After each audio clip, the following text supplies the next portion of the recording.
Le 18 juillet 2016, moins de 4 jours après l'attentat survenu à Nice, le corps de son auteur présumé, Mohamed Laouayesh Boulel, est retrouvé mort sur le siège passager du camion, a été autopsié.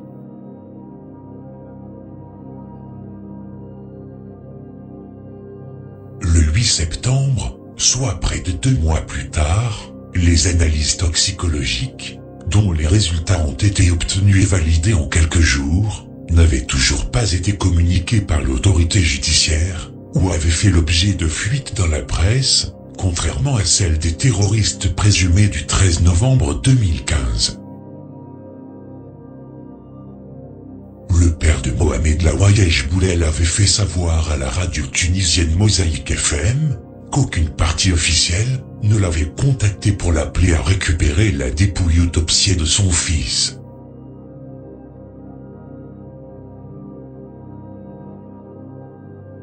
Du coup, il faudra attendre le 30 juin 2017, soit près d'1 an après le décès officiel de son fils au volant du camion, pour que le corps de ce dernier soit rapatrié en Tunisie, pour pouvoir enfin être inhumé. Selon le Figaro, le parquet parisien qui supervisait l'enquête sur l'attentat n'avait pas souhaité communiquer sur les raisons pour lesquelles le corps était resté à Nice près d'1 année. Une interrogation qui a été soigneusement esquivée par les médias traditionnels.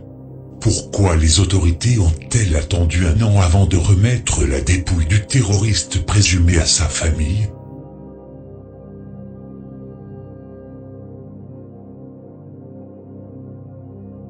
Libération et Le Parisien ont rapporté une information troublante à propos de Mohamed Walid Grayeb, poursuivi pour complicité dans l'acte terroriste commis le 14 juillet à Nice.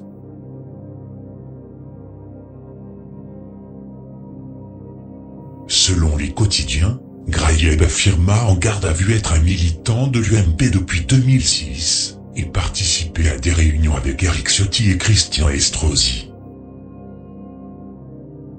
Ce dernier, radicalement engagé en faveur de la communauté juive et d'Israël, est l'adjoint à la sécurité du maire de Nice. En outre, Grayeb, qui déclara ne pas aimer les Maghrébins, est membre de l'Amitié judéo-chrétienne, association dont la présidente d'honneur est l'ultrasioniste Florence Taubman.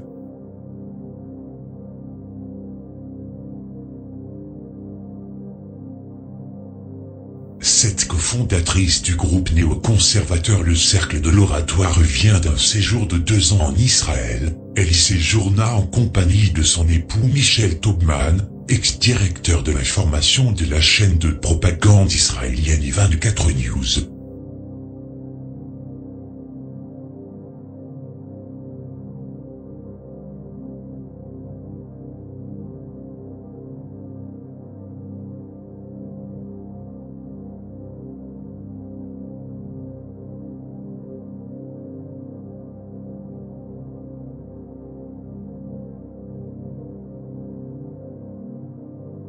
Le journal Le Monde affirmait avoir eu accès à l'enquête judiciaire relative à l'attentat de Nice.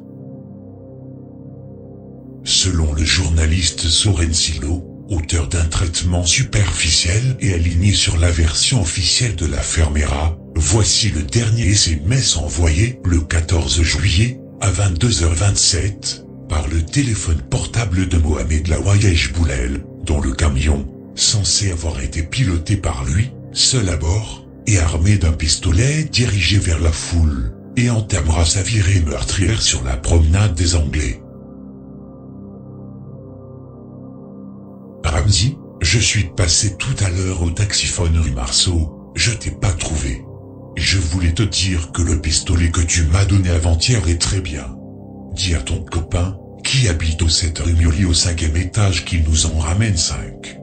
Kokri et ses amis sont prêts pour le mois prochain, maintenant ils sont chez Walid.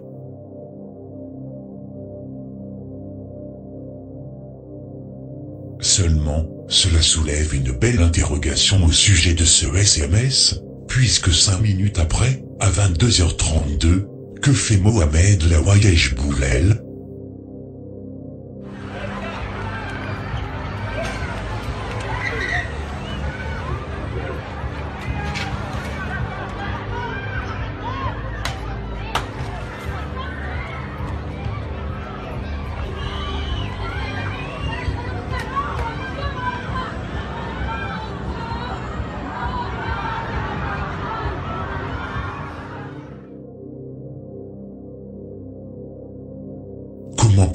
corroboré à l'intérêt que Boulel se soit engagé à vouloir écraser le plus de monde possible sur la promenade des Anglais, afin de commettre un soi-disant acte à la gloire de Daesh, n'ayant aucune chance de s'en sortir vivant, 5 minutes après avoir envoyé un SMS, laissant entendre que l'individu aurait eu un projet le mois suivant avec d'autres complices, tout en balançant leurs coordonnées.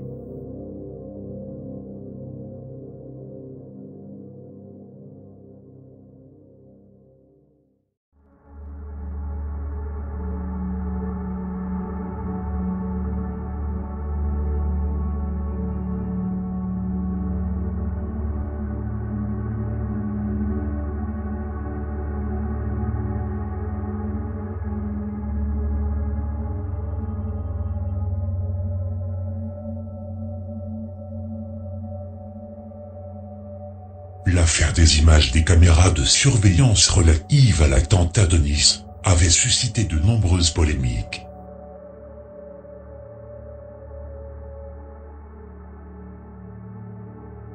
Un camion non frigorifique, qui n'était pas autorisé à circuler un 14 juillet, comme tous les poids lourds de plus de 7 tonnes 5 ce jour-là, en plein état d'urgence, ne serait jamais passé inaperçu, ou pire encore, on aurait très vite su par le biais des images de surveillance, qu'on l'aurait laissé passer bien tranquillement sur la promenade des Anglais, sur ordre de hautes instances.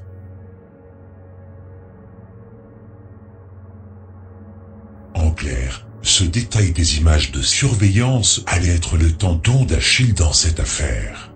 Et il est évident qu'il fallait à tout prix nettoyer les traces.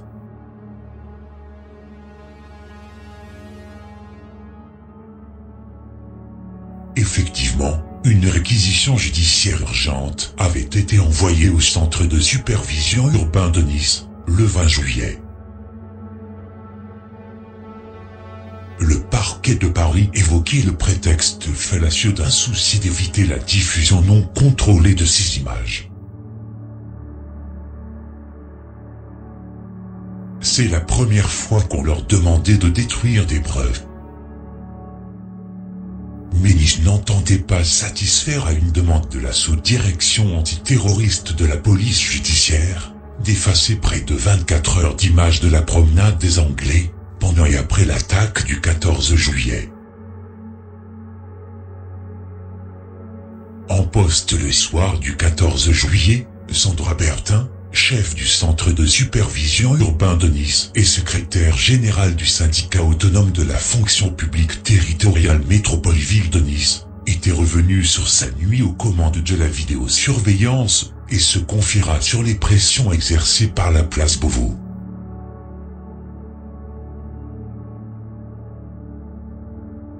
La sous-direction antiterroriste lui avait demandé, le 20 juillet, l'effacement complet des enregistrements de vidéosurveillance sur la promenade pour cette nuit du 14 juillet, afin d'éviter les fuites.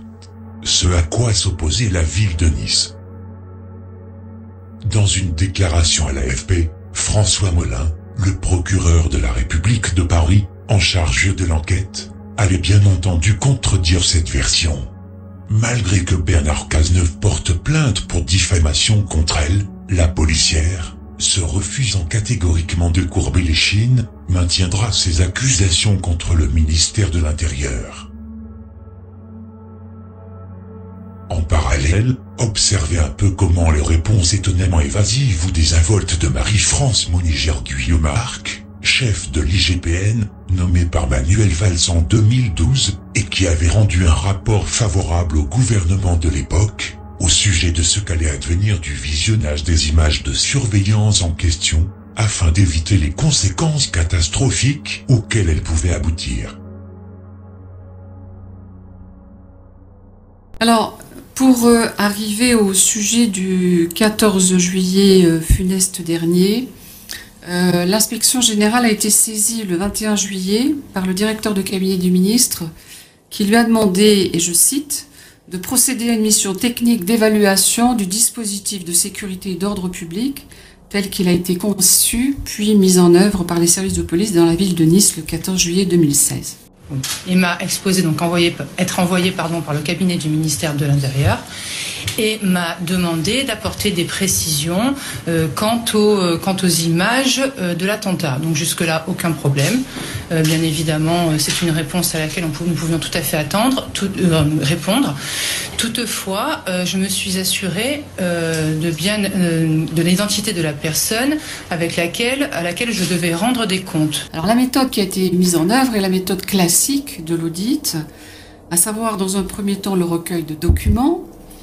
Alors tous les documents relatifs à la préparation de l'événement, les notes de service sur l'événement de cette année, mais également le même événement des années précédentes, donc 2014, 2015 et 2016 pour la police nationale et pour la police municipale. Le commissaire qui est arrivé au CSU était en communication téléphonique avec cette personne qui s'est présentée, qui a décliné son identité qui ne sera pas révélée ce soir mais qui le sera très prochainement puisque toutes les pièces seront remises à la justice. Évidemment, nous avons eu des entretiens avec toutes les parties prenantes, j'en parlerai plus loin. A par contre été totalement exclu de nos investigations le visionnage des vidéos. Donc cette personne m'a bien confirmé être du cabinet du ministère de l'Intérieur et avoir besoin d'un positionnement exact des agents de police municipale, des agents de la police nationale, ainsi que du barriérage qui a été mis en place. Pour la raison toute simple, c'est que les vidéos appartiennent à l'enquête judiciaire et qu'elle constitue une part essentielle de l'enquête judiciaire et que j'avais évidemment demandé aux missionnaires d'apporter une attention très particulière aux éléments de cette enquête judiciaire avec laquelle il était évident qu'il convenait de ne pas interférer. Là où ça a commencé à devenir problématique, c'est que quand j'ai eu cette personne au téléphone, elle m'a demandé d'effectuer une version modifiable. Donc évidemment, fait auquel je me suis opposée, attendu que si je signe un compte-rendu, ce n'est pas pour qu'il soit modifié par la suite. Et elle m'a avancé comme justification le fait que c'était plus simple en fait pour elle de pouvoir prendre des éléments et de les mettre au travers d'un communiqué qui à ce jour, dont je n'ai pas connaissance à ce jour. En ce qui concerne la captation des images. Alors, j'entends ce que vous dites et c'est vrai que moi-même j'aurais été beaucoup plus à l'aise si j'avais pu voir les images, très clairement. À la suite de cela, j'ai eu affaire donc premièrement à un commissaire de police. Ce commissaire de police s'est fait relever par un commandant de police, donc à peu près au bout d'une demi-heure. Et donc les deux se sont échangés le téléphone avec lequel ils étaient en liaison avec la personne de laquelle émanait la requête. Pour autant, et tout aussi clairement, l'inspection générale, dans sa partie audit, eh bien, elle s'efface devant l'enquête judiciaire et devant le procureur de la République, et c'est bien évident. C'est pour ça qu'il ne me serait jamais venu à l'idée de demander au procureur de la République de Paris de voir ces images dans les journées qui ont suivi. Là, on est le 22 ou le 23, on est saisi le 21. Et tout au long de la rédaction de mon rapport, j'ai été pressée, j'ai été harcelée, cette personne n'a eu de cesse d'appeler et les appels se sont intensifiés au fur et à mesure de l'avancée dans le temps. Donc le 22, les choses sont claires, le procureur de la République a été clair.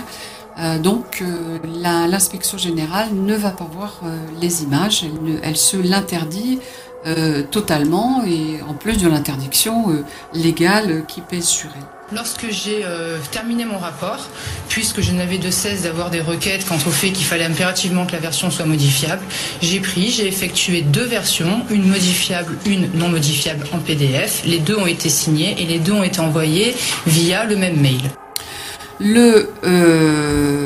La police judiciaire est saisie et la police judiciaire va saisir les bandes, c'est-à-dire qu'elle va se faire donner une copie des bandes pour pouvoir les exploiter et c'est bien normal. À l'issue de la réception de ce mail, donc la personne qui était en ligne a rappelé donc la personne présente, la personne qui avait été envoyée, donc à ce moment-là c'était le commandant de police, en lui demandant de me faire modifier certains éléments et celle-ci voulait absolument que je fasse apparaître dans mon rapport des positionnements précis quant aux forces de police d'État. Le lendemain matin, la sécurité publique, dans son rôle d'information du directeur général et d'information ensuite des autorités ministérielles, va chercher des informations au CSU pour répondre à une rumeur qui commence à tourner sur les réseaux sociaux. Alors comme je l'ai dit dans la première interview, ce n'est pas que les policiers n'y étaient pas, c'est le fait que je ne les voyais pas. Et je ne peux pas faire un rapport de vidéo en mentionnant des faits que je ne vois pas. Enfin, cela me semble être le b.a.-ba. On a des caméras, on relate ce qu'on y voit, tout simplement. On ne peut pas inventer. Et donc dans ce cadre, et le directeur général l'a très bien expliqué, dans ce cadre, la sécurité publique va demander à la police municipale à regarder certains moments. Cette personne voulait vous faire dire que les policiers municipaux étaient positionnés à tel endroit? Non, elle voulait me faire dire que les policiers nationaux étaient positionnés à certains endroits. Quel endroit? Voilà, les éléments exacts seront communiqués à la justice, vous les aurez très bientôt. Ça n'est qu'après que le procureur de la République demande expressément que ces bandes soient détruites pour éviter qu'elles circulent comme ça a pu être fait ou vu dans d'autres sujets. Vous l'avez renvoyé, le commandant? Oui, tout à fait. Alors, à la fin, la pression était tellement énorme, puisqu'elle n'avait de cesse d'appeler. Donc, ce commandant-là ne cessait de me dire qu'il fallait modifier, à tel point qu'au bout d'un moment, il s'est énervé en disant qu'il réquisitionnait et que nous devions faire selon ses attentes. Mais à ce moment-là, d'ailleurs, cette instruction n'est pas très bien comprise de la part de la police municipale, qui se pose la question d'ailleurs de savoir si c'est légal ou pas légal. Elle est rassurée par le procureur de la République qui explique ce qu'il en est. Donc modifier la procédure, et à ce moment-là ce n'est pas moi qui ai répondu, mais ça aussi la personne qui a répondu ce sera communiqué très prochainement. Donc lui a dit que s'il voulait un rapport avec des éléments qui lui conviennent, il fallait qu'il prenne et qu'il le fasse lui, qu'en aucun cas moi je ne signalerai ce que je n'ai pas vu. Le 24, le JDD sort, mais Madame Bertin rapporte des événements qui se sont passés le 15. Le 15. Donc il s'est passé du temps entre-temps. Et à ce moment-là, chacun essaie de refaire un petit peu le film du 15. Donc à la suite de cela, les coups de fil étant incessants, j'ai éteint mon ordinateur, j'ai demandé à la personne de bien vouloir sortir du bureau que j'ai fermé, et j'ai été jusqu'à l'ascenseur, j'ai appuyé et j'ai fermé la porte, et la personne, donc effectivement, elle a été renvoyée du CSU. Et le procureur de la République, très légitimement, dit moi je n'ai envoyé que 2 brigadiers de la police judiciaire pour qu'on détruise les bandes, et le directeur, qu'on les saisisse, bref, qu'elle ne soit plus... l'idée, c'était... Est-ce qu'il y a des témoins de cette scène, des gens qui vous ont soutenu? Oui, bien sûr. Quelles personnes? Alors, ces entités-là vont être communiquées demain à la justice. Plusieurs personnes? Plusieurs personnes, tout à fait. Qui ont assisté à la scène, qui ont écouté, qui ont vu et qui ont pris ma défense. Non, l'idée c'était qu'il n'y ait pas de copie et qu'il n'y ait qu'un seul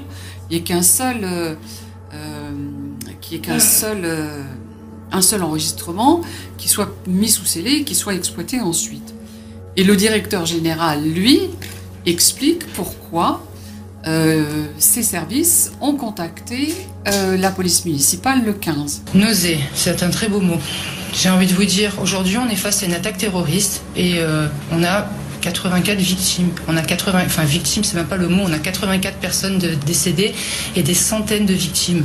La nausée, c'est qu'aujourd'hui, le seul coupable, c'est le terroriste, et qu'il va peut-être falloir arrêter de faire porter le chapeau à telle ou telle force de police. Donc là encore, si vous voulez, on a une information qui est donnée par le JDD ce matin, et chacun apporte l'information selon sa propre sphère de compétences. Les deux ne sont certainement pas contradictoires. La police est constituée d'agents professionnels. Je veux dire, ce soir-là, la police municipale a alerté, la police nationale a abattu le terroriste, la police municipale a travaillé en totale collaboration, a sécurisé l'arrière du camion, a fait tout ce qui était en leur pouvoir. Ils ont sauvé des centaines de vies et je ne laisserai jamais dire que ce sont à cause de mes agents que ceci est arrivé, parce que ceci est arrivé à cause du seul terroriste. Vous confirmez, Madame la Directrice, que les vidéos sont désormais saisies et que leur contenu sera analysé par la justice et que cette question-là sera tranchée et que par ailleurs la polémique entre la directrice de la police municipale et le ministère fait l'objet aussi d'une saisine de la justice et que cette question-là sera tranchée. Dès lundi, nous allons présenter ce que l'on appelle un signalement au procureur de la République de Nice, un signalement sur le fondement de l'article 40 du Code de procédure pénale, parce que les faits dont aujourd'hui Sandra Bertin relate la réalité, eh bien, semble revêtir une connotation pénale si ceux-ci, évidemment, sont caractérisés. Donc, il n'y a pas de secret, il n'y a pas de complot d'État, enfin, il y a des magistrats indépendants vont regarder la question. Ça me paraît important, mes chers collègues, de donner cette précision de façon à ce que ça ne tourne pas trop sur les réseaux sociaux qui sont parfois un petit peu prompts à s'enflammer sur ce sujet. Il est inutile de constater les faits, le mot d'ordre était prévisible. Circuler, il n'y a plus rien à voir. Le 5 janvier, Jean-Michel Prêtre avait déjà classé sans suite les plaintes à l'encontre de l'État pour abus d'autorité, qui furent déposées notamment par la policière municipale Sandra Bertin. Pire encore, alors que 23 familles ou proches de victimes avaient contesté le dispositif de sécurité et déposé plainte contre l'État et la ville de Nice, pour mise en danger de la vie d'autrui, le 19 janvier 2017, le parquet de Nice avait fait savoir qu'il ne retiendra aucun fait de nature à engager une quelconque responsabilité pénale à l'encontre de quiconque, à propos de l'attentat survenu le 14 juillet 2016 à Nice.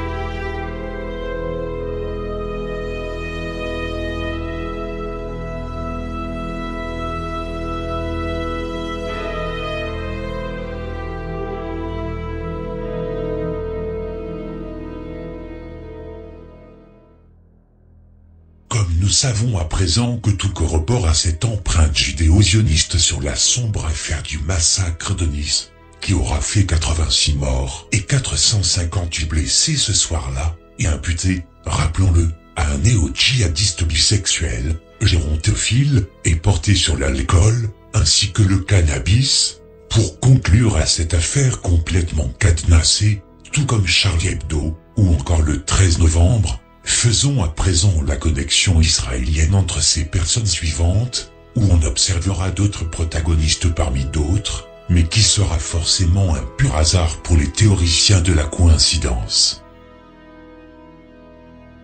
Mais quoi qu'il en soit, pourtant éloignés géographiquement l'un de l'autre, ça collabore ensemble au service d'Israël. D'abord, l'identité du communautariste juif en charge de l'enquête officielle sur le carnage de Nice. Alain Shmema, un magistrat, Firuz de Jaffa, est chargé de l'instruction à Nice depuis 2009. Touriste épris d'Israël, cet enquêteur en chef, originaire d'Alger, est aussi un fan du mouvement intégriste Loubavitch, et un militant juif discret mais radical, si l'on en juge par sa page Facebook.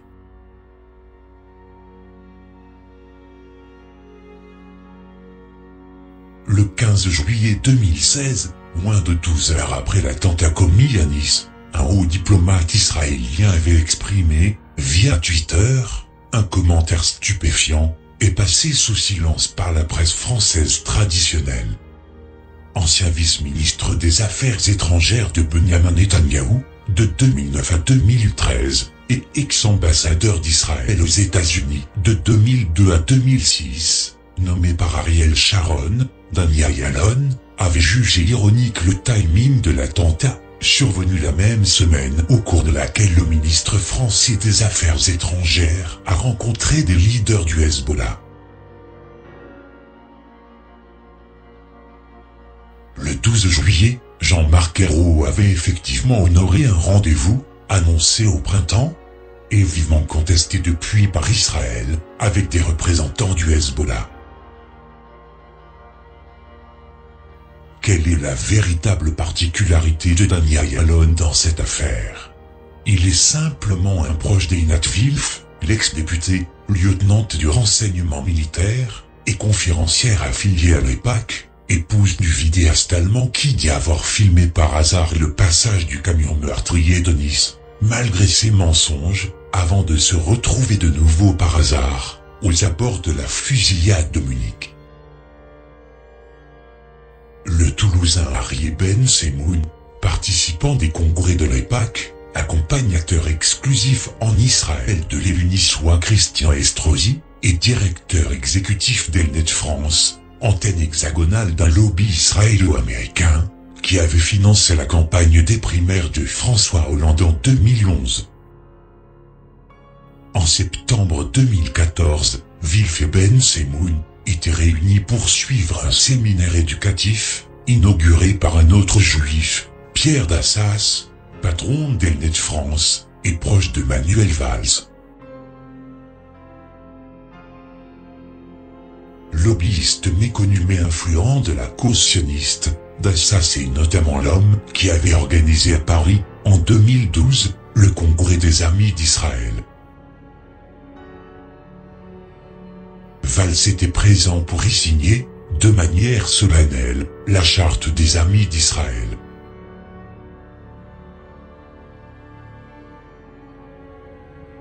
En mars 2015, Dassas participait en compagnie de Jeannette Bougrab, la veuve noire de l'affaire Charlie Hebdo, au rendez-vous parisien de l'Institut Gettyston, groupe américano-ultrationniste et anti-musulman.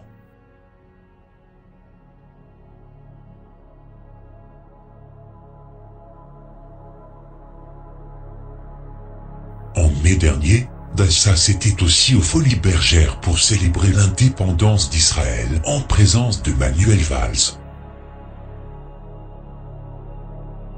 Via Elnet, lobby auquel Hollande et Valls sont liés, la connexion inattendue entre Wilf, une sioniste radicale qui continue de passer sous silence sa présence à Nice lors de l'attentat, et Ben Semoun, l'intermédiaire d'Estrosi en Israël, mériterait une enquête plus approfondie.